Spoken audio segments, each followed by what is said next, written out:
今日有位表友攞咗隻歐米卡過嚟，佢話支表行客停客，時間誤差好大，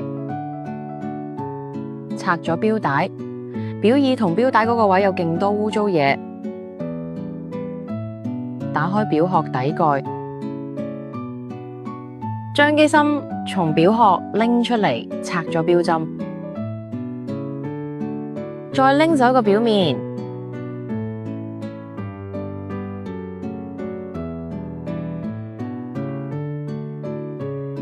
呢啲係手錶正面嘅污糟嘢。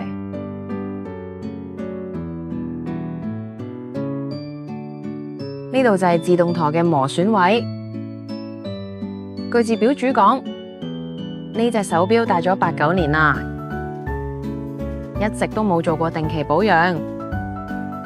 手錶機芯內長期冇油氮氧，繼續一路戴住用啦，搞到機芯入邊有啲零件呢已經磨損得好嚴重啦。咁自動輪已經磨到差唔多斷啦。